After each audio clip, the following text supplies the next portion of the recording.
بسم اللہ الرحمن الرحیم اللہم صلی علی محمد وعلی آل محمد کما صلیت علی ابراہیم وعلی آل ابراہیم انک حمید مجید۔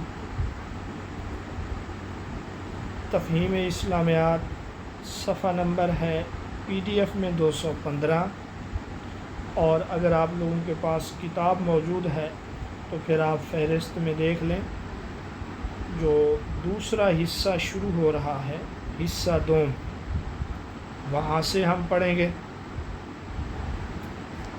تو آغاز کرتے ہیں۔ یہاں سب سے پہلا سوال ہے، قرآن کی آیات کی تعداد کتنی ہے؟ تو جواب لکھا ہے 6236۔ اس کو آپ ذہن نشین کر لیں۔ 6236 جو ہے یہ قرآن مجید کی آیات ہے۔ قرآن میں رکوع کتنے ہیں؟ تو اس کا جواب ہے 558۔ اس بات کو بھی ذہن نشین کر لیں۔ قرآن کی کتنی منزلیں ہیں؟ تو جواب ہے 7۔ قرآن میں کتنے پارے ہیں؟ تو جواب ہے 30۔ قرآن میں مکی صورتیں 86، مدنی صورتیں 28۔ مکی صورتوں کی تعریف یہ ہے، جو صورتیں ہجرت سے پہلے نازل ہوئیں، ہجرت مدینہ سے پہلے نازل ہوئیں وہ مکی ہیں، اور جو صورتیں جو ہیں وہ ہجرت مدینہ کے بعد نازل ہوئیں تو وہ مدنی صورتیں ہیں، چاہے وہ جہاں کہیں بھی نازل ہو۔ ہجرت کے بعد جو صورت چاہے مکہ میں نازل چاہے کسی اور جگہ پہ، اس کو ہم مدنی کہیں گے۔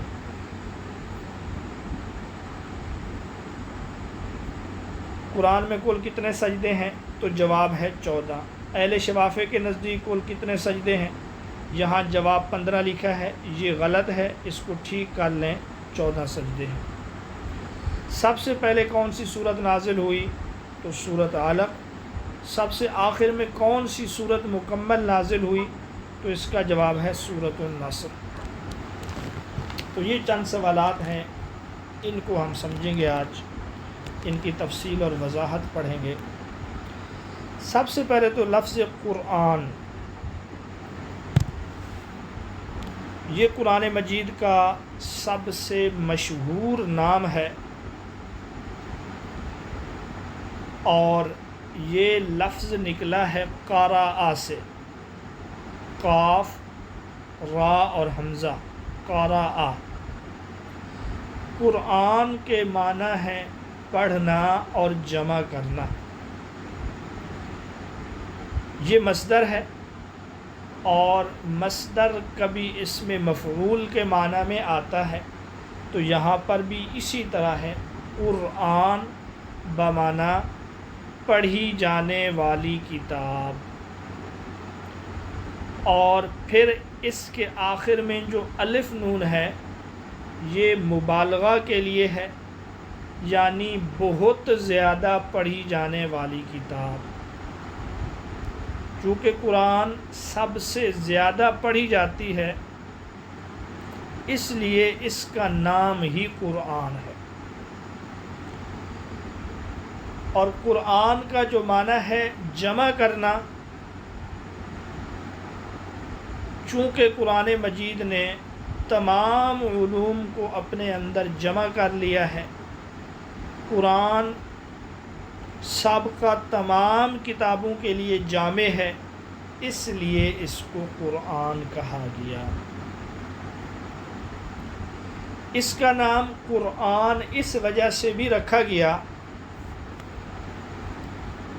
کفار نے یہ مشورہ کیا، یہ طے کیا کہ جب اللہ کا رسول یہ کلام پڑھے تو تم شور کرو، شور مچاؤ، تاکہ لوگ اس کو سنیں ہی نہیں۔ تو اللہ نے اس کا نام قرآن رکھ کے بتلا دیا کہ تمہارے اس شور کرنے سے کوئی فائدہ نہیں ہوگا، کیونکہ اس کا نام ہی قرآن ہے کہ یہ سب سے زیادہ پڑھی جانے والی کتاب ہے۔ سورۃ حامیم سجدہ میں اللہ نے فرمایا کہ کافر کہتے ہیں، وقال الذین کفروا لا تسمعوا لهذا القرآن والغوا فیہ، کہ اس قرآن کو نہ سنو اور اس میں شور مچاؤ، تو اللہ نے قرآن نام رکھ کے فرمایا یہ تو پڑھا جانے والا کلام ہے، یہ تو سب سے زیادہ پڑھی جانے والی کتاب ہے، تو تم اس کی تلاوت کو روک کر کامیاب نہیں ہو سکتے۔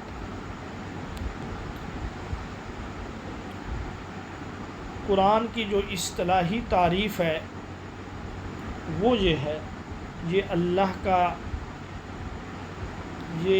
اللہ کی کتاب ہے جو نبی صلی اللہ علیہ وسلم پر اتاری گئی ہے، جسے مصاحف میں لکھا گیا، جو رسول اللہ سے ہم تک تواتر کے ساتھ منقول ہے، جس میں کوئی شک و شبہ نہیں ہے۔ قرآن اللہ کا کلام ہے اور یہ رسول اللہ پر اتارا گیا۔ رسول اللہ سے یہ کتاب، یہ کلام آگے امت تک منتقل ہوا اور آئندہ بھی اسی طرح دیگر لوگوں تک پہنچتا رہے گا، اور اس میں کوئی شک و شبہ نہیں ہے۔ قرآن کا موضوع جو ہے وہ حضرت انسان ہے۔ قرآن انسان سے مخاطب ہوتا ہے، انسان کے لیے جو چیزیں حلال ہیں، حرام ہیں، جو اس کے لیے مفید ہیں یا مضر ہیں، یا ان کا تعلق عقائد سے ہے، خواہ ان کا تعلق اعمال سے ہے، خواہ ان کا تعلق اخلاق سے ہے، ہر لحاظ سے قرآن انسان کے ارد گرد گھومتا ہے، لہٰذا قرآن کا موضوع جو ہے وہ انسان ہے۔ قرآن رسول اللہ صلی اللہ علیہ وسلم پر نازل ہوا، آہستہ آہستہ سورتوں کی شکل میں، آیات کی شکل میں، اور یہ جو نزول کا کل عرصہ ہے مجموعی طور پہ یہ 23 سال ہے، اور اگر ہم سال، دن، مہینے الگ کریں تو یہ عرصہ بنتا ہے 22 سال 2 ماہ 22 دن، 22 سال 2 ماہ 22 دن، یہ آپ کی کتاب میں بھی لکھا ہے۔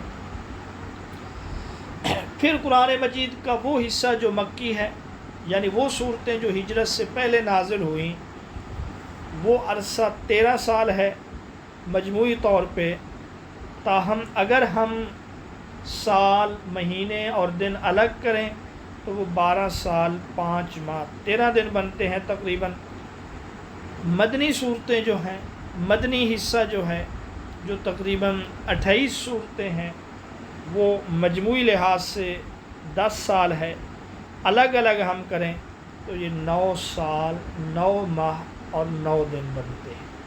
یہ قرآن مجید کے نزول کا عرصہ ہے، اور اس عرصے میں جو سب سے پہلی سورت نازل ہوئی وہ سورۃ العلق، اور سورۃ العلق کی ابتدائی 5 آیات تھیں، اقرأ بسم ربک الذی خلق، خلق الانسان من علق، اور سب سے آخر میں جو مکمل سورت نازل ہوئی وہ سورۃ النصر ہے، اذا جاء نصر اللہ والفتح، اور سب سے پہلے جو پوری یا مکمل سورت نازل ہوئی وہ سورۃ الفاتحہ ہے۔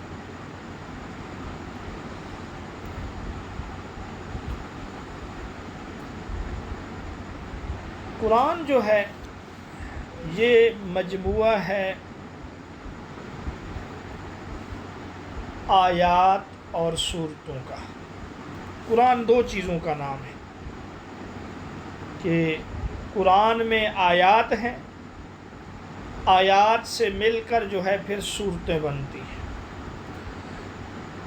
آیات یہ آیت کی جمع ہے، اس کے لفظی معنی ہیں نشان، علامت یا دلیل، یہ آیت کے لفظی معنی ہیں، نشان، علامت یا دلیل۔ آیت کی تعریف یہ کی جاتی ہے، قرآن کی آیت قرآن کا وہ حصہ ہے جس کی ایک ابتدا ہو اور ایک انتہا ہو، اور پھر وہ کسی صورت کے اندر شامل ہو۔ قرآن مجید کی آیت کی تعریف دوبارہ سنیں۔ آیت قرآن مجید کے اس حصے کو کہتے ہیں جس کی ابتدا بھی ہو اور اس کی انتہا بھی ہو، اور پھر وہ کسی صورت کے اندر ہو، صورت میں شامل ہو۔ وہ پھر جو ہے کسی صورت کا حصہ یا اس کا جز ہوتی ہے جو آیت۔ آیات کی تعداد جو ہے آپ کے سامنے لکھا ہے 6236۔ یقیناً آپ کے ذہنوں میں ہوگا کہ ہم نے 6666 پڑھا تھا، تو یاد رکھیں مشہور یہی ہے، مشہور یہی ہے، اور یہ قول حضرت عائشہ کی طرف منسوب ہے کہ حضرت عائشہ نے آیات کی گنتی کی رضی اللہ تعالی عنہ، تو ان کے نزدیک آیات کی تعداد 6666 نکلی، جبکہ آج آپ کے گھر میں جو قرآن مجید کا نسخہ موجود ہے، یا یہاں پاکستان میں بر صغیر پاک و ہند میں، جیسے سورۃ البقرہ کی آیات جو ہیں وہ 286 ہیں، آل عمران کی 120 ہیں، سورۃ الکوثر کی 3 ہیں، سورۃ العصر کی 3 ہیں۔ اس لحاظ سے جب ہم آیات کی گنتی کرتے ہیں تو وہ مجموعی تعداد بنتی ہے 6236۔ اب آپ لوگوں کے ذہن میں ایک اور سوال ہوگا کہ ایسا کیوں ہے کہ آیات کی تعداد 6666 ہے یا 6236 ہے؟ ظاہری بات ہے 6666 زیادہ ہیں، 6236 کم ہیں، تو قرآن میں نعوذ باللہ کوئی کمی بیشی ہے کیا؟ ان کے نزدیک قرآن کا حجم اور حصہ زیادہ ہے، اور جو کہتے ہیں اتنی آیات ہیں ان کے نزدیک قرآن کی آیات کم ہیں، قرآن کا حصہ کم ہے۔ تو یہ جو سوال ہے آپ ذہن میں بٹھا لیں، قرآن سب کے نزدیک وہی ہے جو الحمد سے شروع ہوتا ہے اور والناس پہ جا کے ختم ہوتا ہے۔ کسی بھی چیز کی تبدیلی یا کسی بھی چیز کا اضافہ یا کمی نہیں ہے۔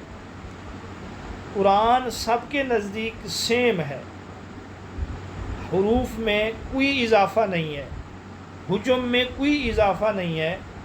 فرق صرف اتنا ہے کہ بعض جو بڑی آیات ہیں، کچھ صحابہ یا کچھ علماء، کچھ مفسرین ان بڑی آیات کو 2-3 آیتوں میں تقسیم کر لیتے ہیں۔ اس لحاظ سے جو ہے آیتوں کی تعداد کم یا زیادہ ہے۔ بات سمجھ آ گئی ہے آپ لوگوں کو؟ یہ آخری بات بالخصوص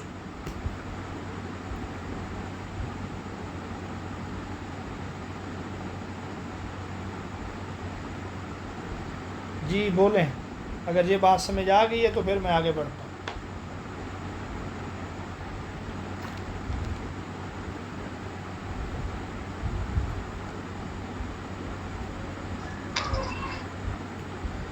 جی میں اسکالر بات کریں، بولیں، بتائیں، چلیں دوبارہ سن لیں اس بات کو۔ پورا قرآن مجید برابر ہی ہے، آیات کی تعداد میں فرق صرف اس وجہ سے ہے کہ جو بڑی بڑی آیات ہیں، بعض مشائخ بڑی آیت کو 2-3 آیتوں میں تقسیم کر لیتے ہیں، اسی طرح بعض علماء بسم اللہ الرحمن الرحیم کو بھی مستقل آیت شمار کر لیتے ہیں۔ اسی طرح قرآن مجید میں کچھ وقفے ہیں، کچھ سکتے ہیں، تو کچھ علماء اس وقفہ کو، اس سکتہ کو بھی الگ آیت شمار کر لیتے ہیں۔ اس وجہ سے آیات کی تعداد میں اضافہ یا آیات کی تعداد کم ہے، ورنہ پورا قرآن مجید جو ہے وہ وہی ہے۔ اب یہاں ایک اور بات بھی ذہن نشین کر لیں قرآن کی سب سے پہلی آیت اور سب سے آخری آیت۔ میں ابھی صورت بتا چکا ہوں، اب آیت بتانے لگا ہوں۔ قرآن کی جو سب سے پہلی آیت ہے وہ تو آپ کو پتہ ہے، اقرأ بسم ربک الذی خلق، اور اس میں بھی سب سے پہلا لفظ جو ہے اقرأ ہے۔ آخری آیت کون سی ہے؟ تو مشہور یہ ہے، آخری آیت جس کے بعد کوئی بھی آیت نازل نہیں ہوئی، نہ فضیلت والی آیت، نہ حکم والی آیت، ہر لحاظ سے جو قرآن مجید کی آخری آیت ہے اس کے بعد قرآن کا کوئی بھی حصہ نازل نہیں ہوا، وہ سورۃ البقرہ کی آیت نمبر 281 ہے۔ وَاتَّقُوا يَوْمًا تُرْجَعُونَ فِيهِ إِلَى اللَّهِ ثُمَّ تُوَفَّى كُلُّ نَفْسٍ مَا كَسَبَتْ وَهُمْ لَا يُظْلَمُونَ، یہ جو آیت ہے سورۃ البقرہ کی، یہ ہر لحاظ سے آخری آیت ہے، اس کے بعد پھر قرآن کا کوئی حصہ نازل نہیں ہوا۔ یہ آیت رسول اللہ کے وصال سے 8 یا 9 دن پہلے نازل ہوئی۔ حضرت عبداللہ بن مسعود رضی اللہ تعالی عنہ یہی فرماتے ہیں، اور اس آیت کو لکھنے کا اعزاز جس صحابی کو حاصل ہوا ان کا نام حضرت ابی بن کعب رضی اللہ تعالی عنہ ہے۔ اس لحاظ سے سب سے آخری کاتب وحی، سب سے آخر میں جن کو قرآن کا حصہ لکھنے کا اعزاز حاصل ہوا وہ حضرت ابی بن کعب رضی اللہ تعالی عنہ۔ یہاں آپ لوگ ذہن میں یہ بات بھی بٹھا لیں، بعض کتابوں میں آپ کو ملے گا آخری آیت جو ہے وہ تکمیل دین والی آیت ہے۔ قرآن کی آخری آیت تکمیل دین والی آیت ہے، اور وہ جو ہے تکمیل دین والی آیت سورۃ المائدہ کی آیت نمبر 3 ہے، جس کا ایک حصہ یہ ہے الیوم اکملت لکم دینکم واتممت علیکم نعمتی ورضیت لکم الاسلام دینا۔ یہ آیت نازل ہوئی، رسول اللہ صلی اللہ علیہ وسلم حجۃ الوداع کے لیے مکہ میں گئے ہوئے تھے، تشریف لے گئے تھے، جمعہ کا دن تھا، 9 ذی الحجہ کی تاریخ تھی، عصر کا وقت تھا، یہ آیت نازل ہوئی، یعنی 10 ہجری 9 ذی الحجہ بروز جمعہ بوقت عصر الیوم اکملت لکم دینکم، یہ والی آیت نازل ہوئی۔ یہ آیت اس لحاظ سے آخری آیت ہے کہ اس کے بعد کوئی نیا حکم نازل نہیں ہوا۔ تکمیل دین والی آیت آخری آیت ہے اس لحاظ سے کہ اس کے بعد کوئی نیا حکم نازل نہیں ہوا، کیونکہ اللہ نے فرمایا اکملت لکم دینکم، میں نے دین کو مکمل کر دیا۔ اب آپ کے ذہن میں سوال ہوگا کہ پیپر میں اگر آ جائے تو ہم کیا کریں؟ پیپر میں پوچھ لیا گیا ہو کہ آخری آیت کون سی ہے، اور بالفرض آپشن میں سورۃ البقرہ آیت 291 بھی ہے اور تکمیل دین والی آیت بھی ہے، تو یاد رکھیں اگر آپ کے پیپر میں یہ دونوں آپشن ہوں تو آپ سمجھ جائیں پیپر بنانے والا جو ہے وہ آپ کے کنسپٹ کو دیکھنا چاہتا ہے۔ آپ آنکھیں بند کر کے آیت نمبر 281 والے کو سلیکٹ کریں گے، یعنی سورۃ البقرہ آیت نمبر 281۔ اگر آپ کے پیپر میں آپشن میں یہ نہ ہو، پھر آپ نے تکمیل دین والا جو آپشن ہوگا اس کو سلیکٹ کریں گے۔ اس کی وجہ پھر یہ ہوگی کہ پیپر بنانے والا آپ کے معلومات کو دیکھنا چاہتا ہے کہ آپ کو کچھ اس سوال کے بارے میں پتہ ہے بھی یا نہیں۔ تو خلاصہ یہ ہے کہ اگر آپشن میں دونوں ہوں، سورۃ البقرہ آیت نمبر 281 بھی ہو اور یہ بھی ہو، اور پھر سوال یہ ہو کہ سب سے آخری نازل ہونے والی آیت کون سی ہے، تو آپ آنکھیں بند کر کے 281 سلیکٹ کریں گے۔ ہاں اگر سوال میں یہ 281 آپشن نہ ہو تو پھر آپ تکمیل دین والی آیت جو ہے وہ کریں۔ تو آیت کے بارے میں جو ہے پیپر کے لحاظ سے یہی کافی ہے۔ قرآن میں نے بتایا تھا دو چیزوں کا مجموعہ ہے، آیت اور سورت۔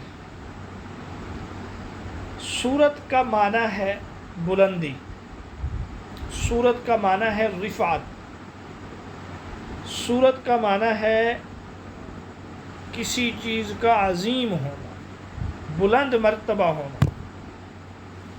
مناسبت واضح ہے، قرآن مجید کی جو صورتیں ہیں وہ عظیم الشان بھی ہیں، بلند مرتبہ بھی ہیں، ان کی رفعت بھی ہے، شان بھی ہے، اس لیے قرآن کی سورت کو جو ہے سورت کہا جاتا ہے۔ اور سورت کا لفظ قرآن مجید میں کافی جگہ پہ آیا ہے، خود سورۃ انزلناہا وفرضناہا، یہ جو سورۃ النور ہے یہ لفظ سورت سے شروع ہوتی ہے۔ اچھا، سورت کا ایک معنی جو ہے برتن میں بچی ہوئی چیز کے بھی ہیں، برتن میں کھانا بچ جائے، برتن میں کوئی دودھ بچ جائے، اس کو بھی عربی میں سورت کہتے ہیں۔ تو یہاں پر بھی مناسبت واضح ہے، برتن میں جو چیز بچی ہوئی ہے وہ کسی چیز کا حصہ ہے، مثلا گوشت کا سالن بچ جائے تو وہ گوشت کے سالن کا حصہ ہے، دودھ بچ جائے وہ دودھ کا حصہ ہے۔ تو قرآن کی سورت قرآن کا حصہ ہے، ہر سورت جو ہے وہ قرآن کا حصہ ہے، اور صورتیں مل کر پورا قرآن بناتی ہیں، مناسبت واضح ہے۔ اچھا، سورت کا معنی جو ہے یہ سور البنا سے بھی نکلا ہے۔ سورت کہتے ہیں دیوار کو۔ پرانے زمانے میں جب لوگ شہر آباد کرتے تھے تو اس شہر کے آس پاس جو ہے وہ دیوار بناتے تھے مضبوط، تاکہ دشمن حملہ نہ کرے، اور پھر جو ہے پتھروں سے مضبوط دیوار بناتے، چند مخصوص دروازے رکھتے، انہی دروازوں سے لوگ داخل ہوتے اور ان دروازوں پہ چوکیدار سپاہی وغیرہ کھڑے ہوتے۔ آج کے دور میں آپ سمجھ سکتے ہیں جیسے مختلف جو کالونیاں ہیں، مختلف بڑے شہروں میں ڈی ایچ اے یا بحریہ ٹاؤن وغیرہ، وہاں آپ کو داخل ہونے کے لیے جو ہے چند مخصوص راستے ہیں، تو اس کو بھی عربی میں سورت کہتے ہیں۔ تو یہاں مناسبت واضح ہے، جیسے دیوار جو ہے وہ مختلف چیزوں سے مل کر بنتی ہے، اس میں سیمنٹ، اس میں ریت، اس میں بجری، اسی طرح قرآن کی جو سورت ہے وہ مختلف آیتوں سے مل کر بنتی ہے۔ اور جس طرح دیوار جو ہے اس دیوار کے اندر مختلف قسم کی عمارتیں آ جاتی ہیں، اسی طرح قرآن کی جو صورتیں ہیں وہ مختلف آیات کو اپنے اندر لیے ہوئے ہیں، اس لیے اس کو سورت کہتے ہیں۔ قرآن مجید کی صورتوں کی تعداد کے بارے میں کوئی اختلاف نہیں ہے، قرآن مجید کی صورتیں 114 ہیں، اور جن میں سے موجودہ ترتیب میں جو پہلی صورت ہے وہ سورۃ الفاتحہ ہے، اور آخری جو ہے وہ سورۃ الناس ہے۔ یہ بات ضرور یاد رکھیں، اللہ نے قرآن مجید کو صورتوں کی جو ترتیب ہے موجودہ، یہ ترتیب توقیفی ہے، یہ ترتیب جو ہے توقیفی، توقیف، تا و قاف، توفیق نہیں، توقیف، اس کو ذہن میں رکھیں کہ صورتوں کی ترتیب جو ہے وہ توقیفی ہے۔ مطلب یہ ہے، توقیف کا معنی مطلع ہونا، کسی چیز پر خبر حاصل کرنا، واقفیت حاصل کرنا، یعنی رسول اللہ صلی اللہ علیہ وسلم کو اس ترتیب کے بارے میں مطلع کیا حضرت جبریل امین نے اللہ کے حکم سے، یعنی رسول اللہ نے جو صورتوں کی یہ ترتیب بتلائی ہے یہ اللہ کی طرف سے مطلع شدہ ترتیب ہے۔ اللہ نے اس ترتیب کے بارے میں رسول اللہ کو آگاہ کیا حضرت جبریل کے واسطے سے، کہ پہلی سورت فاتحہ ہوگی، دوسری البقرہ ہے، تیسری جو ہے آل عمران ہے، اسی طریقے سے، جیسا کہ آیات کی ترتیب جو ہے وہ توقیفی ہے۔ یعنی آیت جو جہاں پر ہے نا یہ مرضی سے نہیں ہے بلکہ یہ اللہ کے حکم سے ہے۔ مثال کے طور پہ مثلا ہم دیکھتے ہیں الحمدللہ رب العالمین، یہ پہلی آیت ہے۔ سب سے پہلا لفظ جو ہے نا الحمد ہے، اس کے بعد ہے للہ، یہ اللہ کا حکم تھا کہ پہلا الحمد لفظ ہوگا، دوسرا للہ ہوگا، تیسرا رب اور چوتھا جو ہے العالمین۔ ایسے بھی ہو سکتا تھا للہ الحمد العالمین، لیکن ایسا نہیں ہے۔ تو جیسے پہلی آیت الحمدللہ رب العالمین ہے، دوسری الرحمن الرحیم ہے، مالک یوم الدین تیسری آیت ہے، یہ ترتیب اللہ کی طرف سے بتلائی ہوئی ہے، اور اسی ترتیب کے مطابق قرآن مجید کی تلاوت ضروری ہے۔ اسی طرح سورتوں کی جو ترتیب ہے کہ الفاتحہ، البقرہ، آل عمران، النساء، المائدہ، یہ ترتیب جو ہے توقیفی ہے۔ تو یہ ہمارا جو ہے اس کے بارے میں قرآن مجید کی آیات اور سورتوں کے بارے میں بات جو ہے ہماری مکمل ہو چکی ہے۔ بعد میں علماء نے قرآن مجید کو مختلف پاروں میں بھی تقسیم کیا، وہ پارے 30 بنتے ہیں۔ یہ تقسیم کس نے کیا اس حوالے سے قطعی طور پہ کچھ معلوم نہیں ہے، بس پرانے بزرگوں سے یہ پاروں کی تقسیم اور اس کا تذکرہ ملتا ہے، لیکن یہ ترتیب صرف آسانی کے لیے ہے۔ اس ترتیب کا موضوع سے کوئی تعلق نہیں ہے۔ ایسا نہیں ہے کہ جہاں پہ پہلا پارہ ختم ہو رہا ہے وہاں کوئی موضوع ختم ہو جائے ضروری ہے، یا جہاں پہ دوسرا پارہ ختم ہو رہا ہے وہاں پہ ضروری ہو کہ کوئی موضوع ختم ہو جائے تیسرا چوتھا پارہ، بلکہ بعض اوقات ایک موضوع چل رہا ہوتا ہے، پارہ ختم ہو جاتا ہے پھر اگلا پارہ شروع ہو جاتا ہے۔ تو پاروں کی ترتیب یہ کس نے کی نہیں معلوم، اور یہ ترتیب کسی موضوع کے لحاظ سے نہیں ہے، صرف اور صرف حجم کے لحاظ سے، یعنی کہ مقدار کے لحاظ سے ہے۔ پہلا، دوسرا، تیسرا، چوتھا پارہ جو ہے وہ اس لحاظ سے تقریباً برابر ہیں، رکوع وغیرہ میں، صفحات وغیرہ میں، حجم میں، صرف آسانی کے لیے اور تلاوت کے لیے۔ پارہ فارسی زبان کا لفظ ہے اور پارہ کا مطلب ہے ٹکڑا اور حصہ۔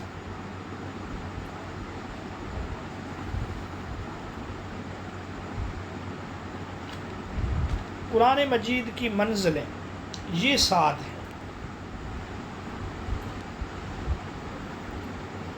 یہ منزلیں جو 7 ہیں یہ کس نے مقرر کی ہیں؟ اس حوالے سے علماء کا یہ کہنا ہے حضور صلی اللہ علیہ وسلم نے خود یہ منزلیں متعین کی تھی۔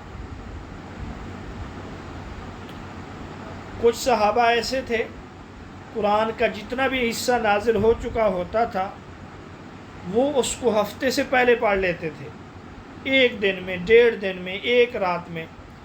تو آپ صلی اللہ علیہ وسلم نے اس چیز سے منع فرمایا اور ترغیب یہ دی کہ کم از کم ہفتے میں 1 مرتبہ قرآن مجید کو مکمل کیا جائے، اور اس روزانہ تلاوت کی مقدار کے لیے ایک حد مقرر کی گئی، اس کو جو ہے منزل کہتے ہیں۔ اور اس لحاظ سے 7 منازل میں سے جو ابتدائی منزل ہے اس میں کل 4 صورتیں ہیں، سورۃ النساء سے، سورۃ الفاتحہ سے سورۃ النساء۔ یہ بڑے اہم سوال ہیں اور یہ آپ کے پیپر میں آ سکتے ہیں، بلکہ بہت سارے پیپر میں پوچھے بھی گئے ہیں اس سے پہلے۔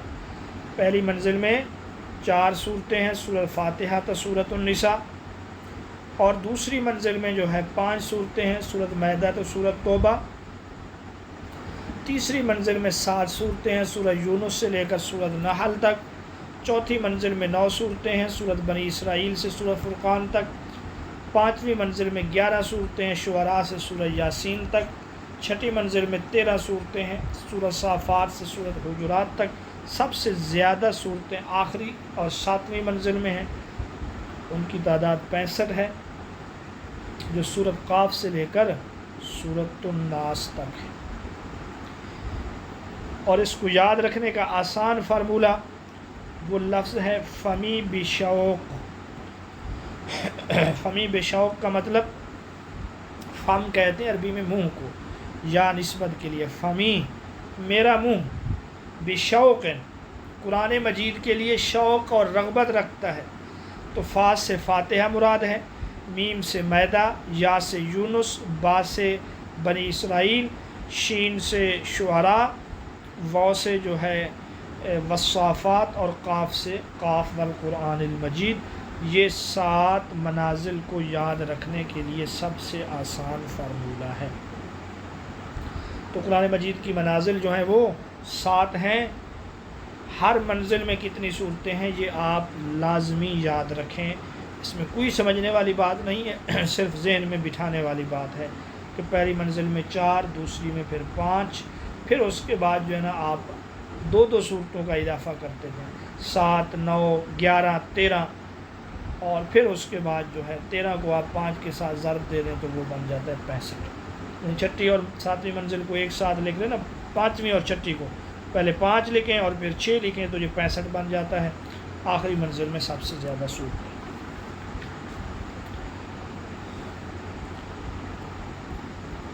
مکی اور مدنی،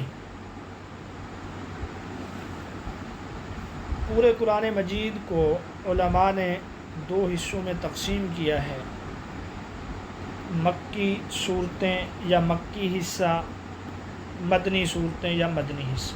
مکی کسے کہتے ہیں، مدنی کسے کہتے ہیں، اس بارے میں کافی تعریفیں کی گئی ہیں، لیکن سب سے مشہور تعریف جو آپ کے پیپر کے لیے اہم ہے، انٹرویو کے لیے بھی، وہ تعریف زمانی ہے، زمانے کا لحاظ رکھا گیا۔ مکی اور مدنی میں زمانے کا لحاظ رکھا گیا، وہ زمانہ جو ہے وہ ہجرت ہے، یعنی جو صورتیں زمانہ ہجرت سے پہلے نازل ہوئیں وہ مکی ہیں، اور وہ 86 ہیں، علماء نے غور و خوض کے بعد بتلایا ہے، اور جو صورتیں ہجرت کے بعد نازل ہوئیں زمانہ ہجرت کے بعد وہ مدنی ہیں۔ اس کے لیے پھر انہوں نے کچھ اصول، کچھ قواعد بھی بتلائے ہیں، کچھ نشانیاں بتلائی ہیں، جن سے آپ کو اندازہ ہو جاتا ہے کون سی صورت مکی ہے اور کون سی صورت مدنی ہے۔ یہ بھی آپ کے پیپر میں پوچھا جا سکتا ہے۔ مکی صورتوں کے بارے میں جو اصول ہیں، جو قواعد ہیں، یا جو اکثری چیزیں ہیں وہ درج ذیل ہیں۔ ہر وہ صورت جس میں لفظ کلا آیا ہے وہ مکی ہے۔ کلا سوف تعلمون، ثم کلا سوف تعلمون، تو یہ لفظ کلا جس کا معنی ہرگز نہیں ہے، یہ جس بھی صورت میں ہو وہ صورت مکی ہے، اور یہ قرآن کے پہلے 15 صورتوں میں، 15 پاروں میں ہے ہی نہیں۔ کلا یہ ابتدائی 15 ان میں نہیں ہے پاروں میں، آخری 15 پاروں میں ہے، اور پورے قرآن میں یہ 33 مرتبہ ہے۔ اسی طرح جو ہے ہر وہ صورت جس میں سجدے والی آیت ہے، ہر وہ صورت جس میں سجدے والی آیت ہے وہ بھی مکی ہے، سوائے صورت حج کے۔ صورت حج میں آیت سجدہ ہے لیکن وہ مدنی ہے، گویا کہ 13 سجدے مکی صورتوں میں، صرف 1 سجدہ جو ہے وہ مدنی صورت میں ہے۔ اسی طرح ہر وہ صورت جس میں حضرت آدم اور ابلیس کا اکٹھے واقعہ آیا ہے، جس میں حضرت آدم اور ابلیس کا واقعہ مذکور ہے، وہ بھی مکی ہے، سوائے سورۃ البقرہ کے۔ باقی جو اکثری ہیں مکی صورتوں میں زیادہ تر یا ایھا الناس سے خطاب کیا گیا ہے، زیادہ تر توحید، رسالت، آخرت، حشر، نشر، رسول اللہ کو صبر و تسلی، سابقہ امتوں کے حالات، عقائد پر زور، بت پرستی کی مذمت، قرآن مجید کے معجزہ ہونے کا بیان، یہ سب جو ہیں مکی صورتوں کی پہچان ہے، مکی صورتیں مختصر ہوتی ہیں اور مکی صورتوں کا انداز بیاں زیادہ پرشکوہ ہے، استعارے، تشبیہات، مثالیں یہ زیادہ تر مکی صورتوں میں ہیں۔ جبکہ مدنی صورتیں جو ہیں ان کے بارے میں پہچان یہ ہے کہ ہر وہ صورت جس میں جہاد کی اجازت یا جہاد کا حکم ہے، ہر وہ صورت جس میں جہاد کی اجازت ہے یا جہاد کے احکامات ہیں وہ مکی ہے، وہ مدنی ہے۔ ہر وہ صورت جس میں منافقین کا تذکرہ ہے وہ بھی مدنی ہے، سوائے صورت عنکبوت کے۔ ہر وہ صورت جس میں قتال کا لفظ آیا ہے، قتال دشمنوں سے لڑائی کرنا، یہ لفظ قرآن میں 13 مرتبہ آیا ہے، ہر وہ صورت جس میں قتال کا لفظ آیا ہے وہ مدنی ہے۔ اسی طرح مدنی صورتوں میں زیادہ تر یا ایھا الذین آمنوا سے خطاب کیا گیا ہے۔ اسی طرح حدود کا ذکر، یعنی زنا کی سزا یہ ہے، چوری کی سزا یہ ہے، قتل کرنے کی سزا یہ ہے، حدود کا ذکر جو ہے یہ مدنی صورتوں میں ہے۔ اہل کتاب یعنی یہود و نصارہ کی مذمت مدنی صورتوں میں ہے، اور اسی طرح احکام و قوانین، حلال و حرام کے تذکرے یہ زیادہ تر جو ہیں وہ مدنی صورتوں میں ہیں۔ خاندانی احکامات، نکاح، طلاق وغیرہ یہ بھی زیادہ تر مدنی صورتوں میں ہیں۔ عبادات، ارکان اسلام، اللہ کی راہ میں خرچ کرنا، زکوٰۃ، حج، یہ والے احکامات جو ہیں مدنی صورتوں میں ہیں۔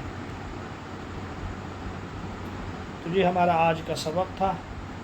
قرآن مجید کسے کہتے ہیں، آیت کسے کہتے ہیں، سورت کسے کہتے ہیں، قرآن کا نام قرآن کیوں رکھا گیا، قرآن کی پہلی آیت کون سی ہے، آخری آیت کون سی ہے، قرآن کی منزلیں کتنی ہیں، مکی مدنی صورتوں کی پہچان کیا ہے، یہ آج ہم نے پڑھا ہے۔